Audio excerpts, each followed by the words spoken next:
said, and correct me if I'm wrong, but I think your mom might have been an educator. How much do people look over the fact that coaches are actually educators? I just thought about that when you said that. How much do people look over that fact that coaches have to teach these players? Talk One about of, that a little bit. man, one of the things I love is, when I sit in on the defensive meetings, and of course then they break up into position groups, and I can't be in every room at the same time, so I kind of Right. alternate days. But I am exposed to those position coaches, and just what you said, their ability to teach. And we have some great teachers. They're not just great coaches, great guys, great fathers, great teachers. I love sitting in Andre Hart's room, the linebacker room. It is like a classroom, like it's not just a lecture, it is teaching taking place. And you have to stand up and say where your role is, and people get to challenge you. And sometimes they're trick questions, and there's scenarios based on the clock, the down and distance. Because you're exactly right, it's not just coaching, a motivational thing. You have to teach, and you have to also understand, Chico, what these coaches have learned and have to understand is that everybody doesn't learn the same. And so I have Right. to make sure that I'm coaching, teaching this guy the way that he learns versus just having like, nope, I teach it this way. This is how I coach. You get it or don't get it. When you go on the fourth floor of the Champion Center and you're around those coaches' offices and you're walking by the defense coaches' offices throughout the day, you see players in there like they're with a professor, getting that extra help, making sure that they understand something because it's a welcoming environment. You're not being attacked for not knowing.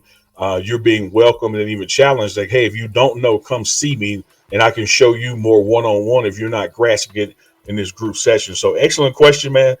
Coach Prime has selected some great teachers, and I think that's going to mean better performance on tests, which is game day. And I'm looking for passing grades and A's because I think they're going to get it and they'll be ready to execute it and execute it fast with speed. Right. And they're doing the same thing in the classroom as Coach Prime has recruited some of the, of course, smart is a part of that. Smart, Yeah. fast, tough, discipline with character. And for the second semester in a row, you have the highest GPA ever at the University of Colorado for the football team right now. I'm sure I've seen a video posted that he's very proud of that, and he wants everybody to speak on that because you talk about everything else. You might as well speak on that. So, doesn't that? Can't you kind of feel that and see that around the program that the guys, just more guys that just bought in and who are taking their classroom work seriously? Absolutely. And I think what happens, Chico, is like anything else in life. What matters gets measured.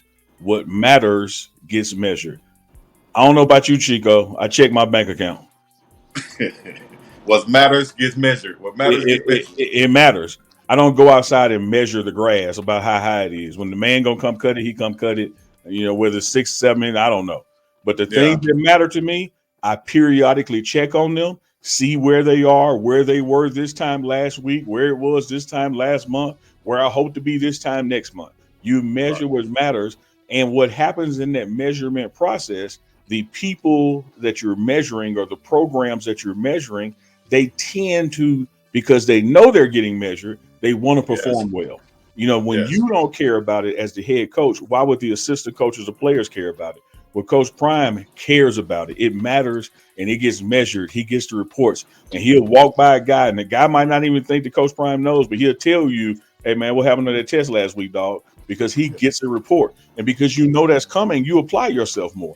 Yep. Same thing with watching film and effort on the field. Everything is metrics. It's getting measured. There's accountability with it. So the guys dial in and try harder. And by virtue of that, you're getting better results. Man, and that's going to translate on the field. Absolutely. Probably, I would think less penalties, less, just bad communication. People, just it's going to translate on the field in a multitude of ways, as Coach Yeah. Prime would say. Well, I think one of the things you touched on there about the less penalties in the communication, and I think it's yes, two things in this program that look simple, but they get married, and people overlook it. When Coach Prime says that tough, smart, fast, discipline with character, when he talks about discipline, he's not talking about, hey guys, make sure you're not acting a fool at a party or don't be out there on the campus fighting or something. He's that's a literally talking given, about the he's literally talking about the discipline of being in meetings on time, right? watching your film, being where you're supposed to be, taking your tray up at the cafeteria, the little things, because he'll tell you the guy that's 5 minutes late for a meeting is the guy that jumps offside. Because if you're Right. not disciplined enough to get to a meeting on time, you're not going to be disciplined enough to wait on that snap and get that good jump. And so that discipline is key that you mentioned, Chico. The other thing is communication. That's why it's no phones in the cafeteria now. He wants Right. guys to be able to get to know each other so they can talk to each other because he wants communication on the field comfortably and often, and he wants it in the locker room often and comfortably. He don't want people to feel like, well, I don't want to say nothing to Chico. I really don't know him, so you tell him. Everybody has to hold each other accountable, starting with yourself. And that's that discipline and that communication. So you're spot on there, Chico, big dog. Coach Prime is pushing that because he thinks those little things are the reasons we had big losses last year because we weren't able to communicate and we weren't disciplined because we didn't have true relationships with each other. Speaking of the phones, no phones at the table. Shout out to Miss Ty. You saw her put the small, look like trash cans or Yeah. containers on the table right there. How has that been working out? It's been working out good, man. You even see coaches do it. You know, a lot of Yeah. times I may be grabbing some content off my phone, so I'll just put mine face down on the table. But I had lunch with Warren Sapp, a Hall of Famer today, and he has two phones, and both of them were in the container, and he was talking to players at the table. So you see already, it's probably now just about a full week that this policy has been in place. But you see guys at the table talking, getting to know each other. You see the staff doing it, support staff doing it. So it's working out well. And you haven't, one thing you haven't heard is a lot of complaining about it, a lot of bickering Right. about it. People truly do understand what he's trying to accomplish by doing this.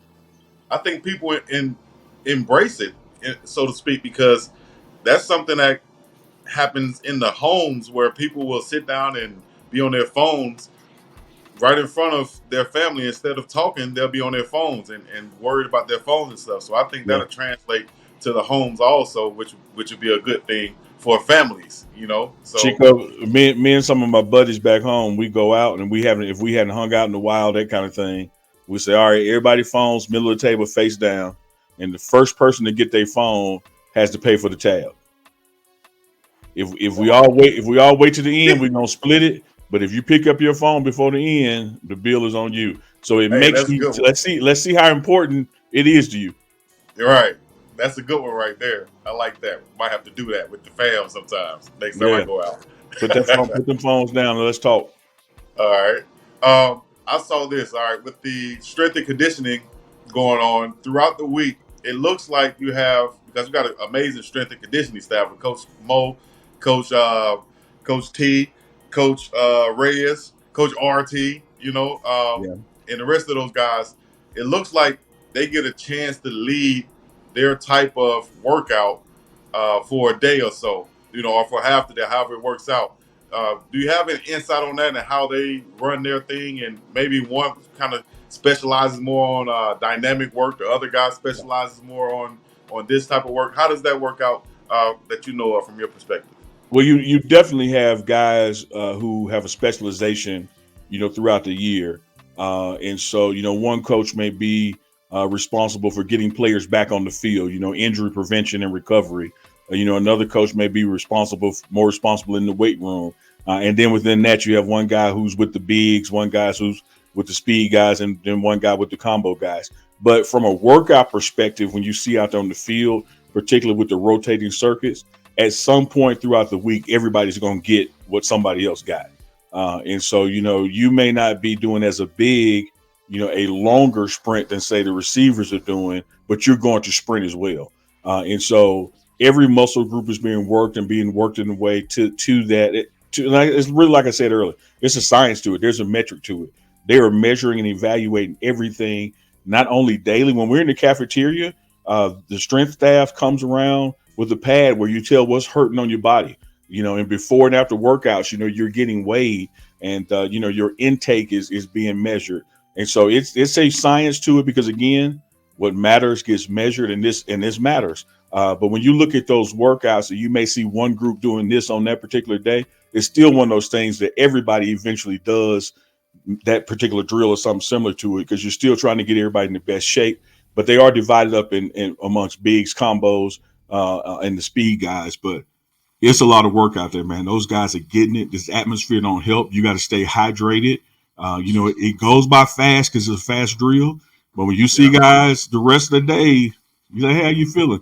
I'm a little sore, coach, but I'm getting there. And by the time you recover, it's time to do it again. When the weekend comes, you ain't trying to go to Denver or go home and kick it. Oh You're no. trying to rest. Oh no, Ocho. Oh hell no, Ocho. Like Shannon say, and he try to go. Hey, after those circuit drills, those circuits, you go from here to there, man. No, you just trying to get some food and go home, rest and recover. Absolutely.